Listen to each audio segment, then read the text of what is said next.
and welcome to the penultimate preview show of the season ahead of QPR's last away game of the season up at Stoke. Another huge match as we try and secure our survival, and it's a survival that is a lot more likely than it looked 7 days ago, thanks to the miraculous win at Burnley. We were wrong in our predictions. Pretty much everybody on planet Earth was wrong, I think. In our prediction league, I think the average was a 4-0 defeat. People were predicting we had a 6-0, a 7-0. Expectations were that low, but somehow QPR came away from Turf Moor with 3 points. Yeah, it was a very QPR thing to do, wasn't it? I think when everyone had given up completely, they produced that. I mean, it was just a real shock, wasn't it? I mean, we probably played Burnley at the right time. They're already up and then maybe got one eye on winning the league at Blackburn a couple of days later. But they got everything so much better than they have in recent weeks. The work rate was so much better. They defended properly. We keep saying if they just defend properly, we're going to stay in games. We rode our luck at times, goal line clearances, hitting the bar, that sort of thing. Burnley should have been out of sight, but if you stay in games in the Championship, even against the best teams, you've got a chance. And finally, we've managed to do that.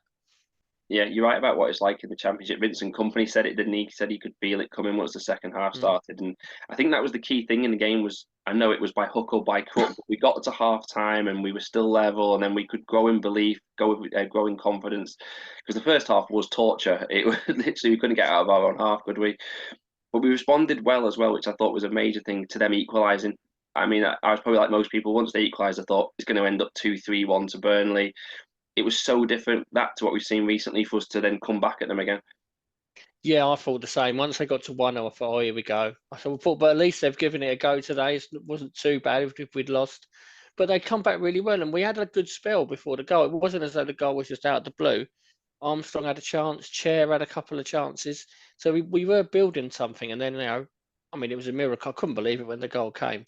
I mean, I was at home and we was all getting the text updates and no one could quite believe what was going on. I thought it was a wind up, to be honest. But it's a brilliant result, isn't it? This really could save our season, that one. Yeah, what a moment it was when he headed it in. Do you think it's the biggest QPR result in many years? I mean, I'm thinking maybe even since the playoff final, given that we were pretty much all resigned to relegation, and all of a sudden we get these 3 points, and you just kind of touched it there. It's a win that could change the whole direction in which the club was heading. Yeah, definitely. It was an absolutely massive win. You think, I mean, everyone was expecting us to lose and it would go to the last 2 games. I don't think positional wise much would have changed if we had lost the game, but there's just so much pressure on them last 2 games and you have to win one of them. And it's just changed everything. The whole mindset's changed. The team now know that they can win games, especially away from home. It's absolutely massive. They're in a position now is where other teams have got to win both games to catch us up, which wasn't the case, a week or so ago. I was only going to say draws, wasn't it? So it's, yeah, massive. It probably is going back to the playoffs since you got a massive result like that because we've been safe reasonably early most seasons. I thought we were going down. I'm still not 100% sure we're going to stay up. I think we're in a better position now, but we've got a good chance now. Yeah, I still think there's a long way to go, and it would only take everybody winning at the weekend and us not, and it'll completely change the picture. And as so many people have pointed out this week, it'd be a very QPR thing to do to beat Burnley and then lose the final 2 games and still go down. But as you just said, the odds are in our favour now. We've put pressure on the teams around us. Here's the long and short of it. If we beat Stoke, we're 100% safe. Wigan can no longer catch us anyway. Blackpool have to win both games, with us losing both games. If Reading lose either game, they're out of the QPR equation. They need at least 4 points from the last 2 games for them. If we even get 1 point from our final 2 games, Reading then have to win both games. I know Huddersfield, Cardiff, Rotherham are all still in the mix, but if we can get clear of Blackpool and Reading, the rest can just scrap it out between themselves. Doesn't really matter what they do. Which 3 teams do you think are going to go down as we speak now? Yeah, it feels like this weekend is the pivotal one, doesn't it? I think going down, Wigan and Blackpool have done well recently, but I think they're probably going to go. I'll be honest, it's a flip a coin between them all at the minute, isn't it? I mean, hopefully it's Reading in the third one, because that's a nightmare away game to get to, so I'll be quite pleased for them to go. And as long as it's not us, I'm not bothered. But I think with Rotherham and Cardiff playing each other, at least one of them's going to get points and get out of it, potentially both. And I think Huddersfield, just with Warnock, you expect them to get away, so I think it will be Reading. But I'm still nervous. It's Reading playing Wigan that worries me. I think Reading will probably win that, so we're going to need something this weekend. It's funny you say it because I actually fancy Wigan could beat Reading, and that could be what does us a favour because they're scrapping. They have to win against Reading to have any chance, and even then they're still reliant on others slipping up. But they're going to have to go hell for leather against Reading, which could do us a favour. I just hope we're clear by the final day, and then maybe Huddersfield versus Reading is a final day shootout. That's all we can hope for.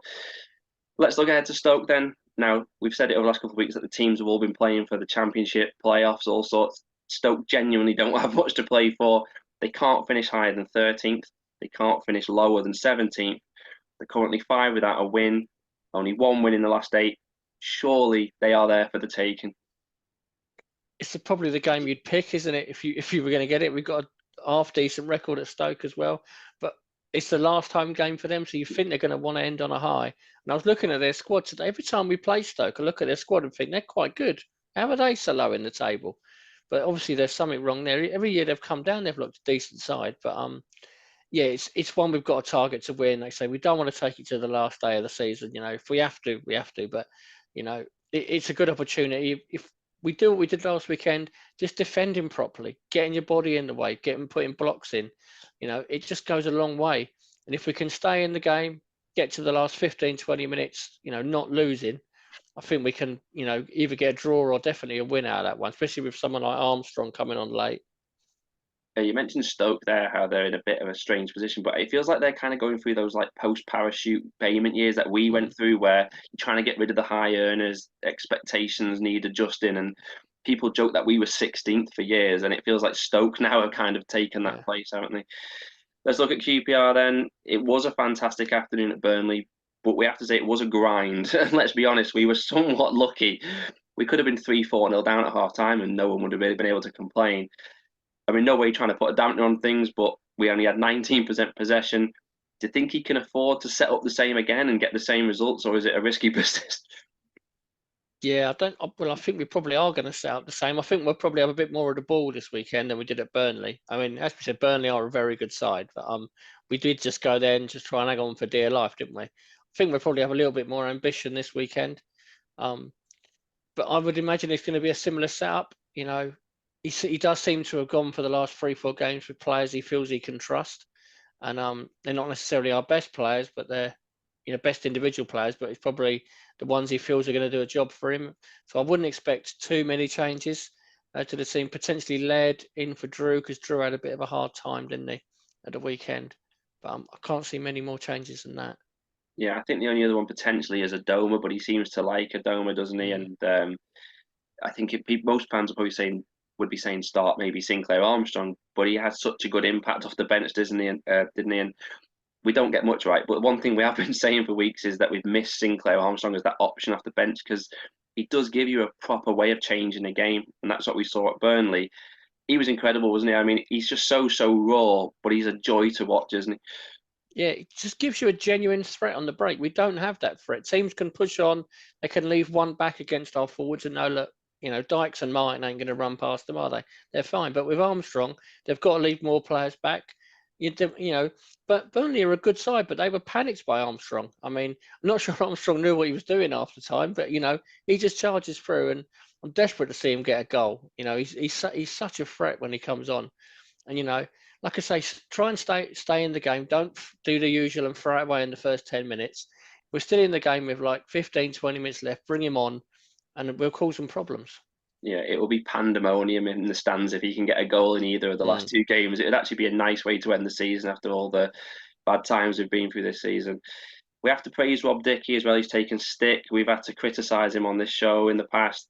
He's been far off the standards he set himself previously, but he was the real difference last weekend, wasn't he, between a win and a defeat, really? Yeah, he was fantastic. Back to the player we know he can be. What we'll give him credit for this season, he's had a poor season, but he turns up week in, week out. He's not hiding with like mystery injuries where like a few others have been. He's always been there, and he'll know he's had a poor season by his standards. He's really struggled, but he really stepped up last weekend. Some of those clearances off the line were ridiculous, weren't they? Yeah. He was really good, and he was doing that 18 months ago when we were flying under Warburton. He was doing these clearances off the line and looking a really good player, and hopefully he's going to get back to that at some point. Yeah, I remember that one at Hull at the start of last season. Yeah. It would have been 1-1 that game, and it changed the game. I thought it was pretty comical that the EFL put Jimmy Dunn in the team of the week instead of Rob Dick. I don't know what game they were watching. I didn't want to mention Chris Martin this week, but he's been a hot topic on our forum, and I noticed elsewhere as well. I think the winning goals maybe giving a few people some rose-tinted glasses when it comes to him. People now saying we should be keeping him next season. I'll never be his biggest fan, I admit, and I'd still argue we've regressed as a football team with him in the side. But yeah, we have to hold our hands up and admit there's no doubt he's played his part if we do survive. What are your thoughts on him and him staying, etc.?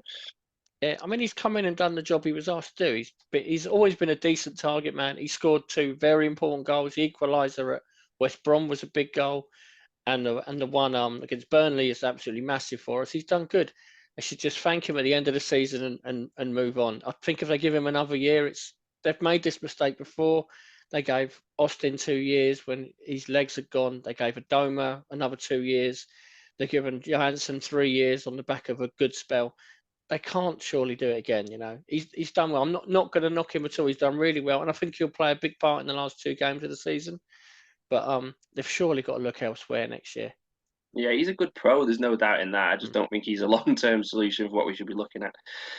Final prediction time then ahead of Stoke. We've not won back-to-back games since October, but can we do it this weekend and get ourselves over the line?